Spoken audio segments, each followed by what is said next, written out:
Hello friends, welcome to my channel.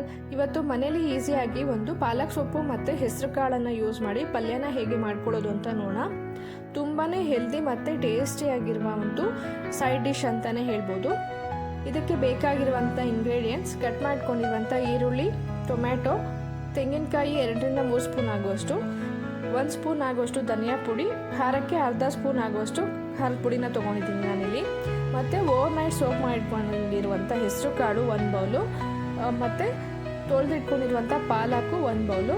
ನೀವು ಇಲ್ಲಿ ಕ್ವಾಂಟಿಟಿನ ಕೂಡ ಜಾಸ್ತಿ ಮಾಡ್ಕೊಳ್ಬೋದು. ಮೊದಲು ತೆಂಗಿನಕಾಯಿನೆಲ್ಲ ಒಂದು ಮಿಕ್ಸರ್ ಹಾಕ್ಬಿಟ್ಟು ಗ್ರೈಂಡ್ ಮಾಡ್ಕೊಳ್ಬೇಕು. ಈಗ ಒಂದು ಕುಕ್ಕರ್ನ ಇಟ್ಬಿಟ್ಟು ಅದಕ್ಕೆ 1-2 ಸ್ಪೂನ್ ಆಗುವಷ್ಟು ಎಣ್ಣೆನ ಹಾಕ್ಕೊಂಡು 1 ಸ್ಪೂನ್ ಸಾಸಿವೆನ ಹಾಕ್ಕೊಳ್ಳಿ. ನಂತರ ಕಟ್ ಮಾಡ್ಕೊಂಡಿರುವಂಥ ಈರುಳ್ಳಿನ ಹಾಕ್ಕೊಳ್ಳೋಣ. ಈರುಳ್ಳಿ ಎಲ್ಲ ಸ್ವಲ್ಪ ಚೆನ್ನಾಗಿ ಫ್ರೈ ಆಗಬೇಕು. ಇವಾಗ ಒಂದು ಸ್ವಲ್ಪ ಕರಿಬೇವನ್ನು ಕೂಡ ಆ್ಯಡ್ ಮಾಡ್ಕೊಳ್ಳಿ. ನಂತರ ಕಟ್ ಮಾಡ್ಕೊಂಡಿರುವಂಥ ಟೊಮ್ಯಾಟೊನು ಕೂಡ ಹಾಕೋಣ. ಟೊಮ್ಯಾಟೊ ಹಾಕಿದ ತಕ್ಷಣ ಸ್ವಲ್ಪನೇ ಉಪ್ಪನ್ನು ಆ್ಯಡ್ ಮಾಡಿ, ಅವಾಗ ಟೊಮ್ಯಾಟೊ ಎಲ್ಲ ಬೇಗ ಕುಕ್ ಆಗುತ್ತೆ. ಈಗ ಓವರ್ ನೈಟ್ ಸೋಕ್ ಮಾಡ್ಕೊಂಡಿರುವಂಥ ಹೆಸರು ಕಾಳನ್ನು ಆ್ಯಡ್ ಮಾಡೋಣ. ನಂತರ ಪಾಲಕ್ ಸೊಪ್ಪನ್ನು ಈ ರೀತಿ ಚಿಕ್ಕದಾಗಿ ಕಟ್ ಮಾಡಿಬಿಟ್ಟು ಹಾಕೊಳ್ಳೋಣ.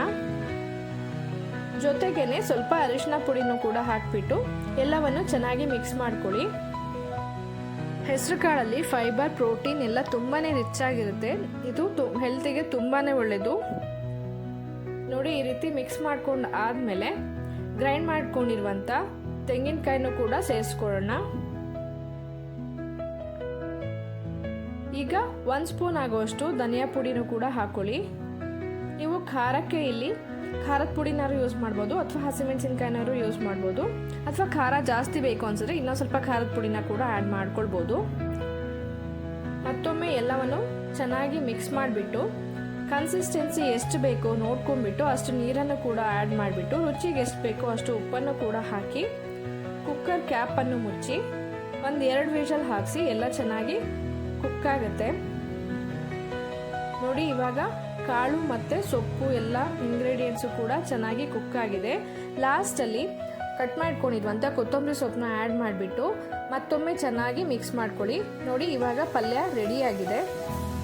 ಪಾಲಕಲ್ಲಿ ವಿಟಮಿನ್ ಎ, ಸಿ, ಇ ಎಲ್ಲ ತುಂಬ ರಿಚ್ ಆಗಿರುತ್ತೆ, ಮತ್ತು ನ್ಯೂಟ್ರಿಯೆಂಟ್ಸ್ ಕೂಡ ತುಂಬಾ ರಿಚ್ ಇರುತ್ತೆ. ಇದು bone health, eye health, heart ಹೆಲ್ತಿಗೆಲ್ಲ ತುಂಬಾ ಒಳ್ಳೆಯದು. ನೀವು ಅಕ್ಕಿ ರೊಟ್ಟಿ, ರಾಗಿ ರೊಟ್ಟಿ ಮತ್ತು ಚಪಾತಿ ಜೊತೆ ಕೂಡ ಇದನ್ನು ಸರ್ವ್ ಮಾಡ್ಬೋದು. ನಾನು ಇವತ್ತು ಚಪಾತಿನೇ ಮಾಡ್ಕೊಂಡಿದ್ದೆ, ಸೊ ಚಪಾತಿ ಜೊತೆ ಸರ್ವ್ ಮಾಡ್ತಾ ಇದ್ದೀನಿ. ಇದೇ ಮೆಥಡ್ನಲ್ಲಿ ಒಂದ್ಸರಿ ಮನೇಲಿ ಟ್ರೈ ಮಾಡಿ. ರೆಸಿಪಿ ಹೇಗೆ ಬಂತು ಅಂತ ಕಮೆಂಟ್ ಬಾಕ್ಸಲ್ಲಿ ಕಮೆಂಟ್ ಮಾಡಿ ತಿಳಿಸಿ. ರೆಸಿಪಿ ಇಷ್ಟ ಆದರೆ ಲೈಕ್ ಮತ್ತು ಶೇರ್ ಕೂಡ ಮಾಡಿ. ಯಾರ್ಯಾರೆಲ್ಲ ಸಬ್ಸ್ಕ್ರೈಬ್ ಆಗದೆ ನೋಡ್ತಾ ಇದ್ದೀರೋ ದಯವಿಟ್ಟು ಸಬ್ಸ್ಕ್ರೈಬ್ ಮಾಡ್ಕೊಂಡು ನೋಡಿ. Thank you for watching.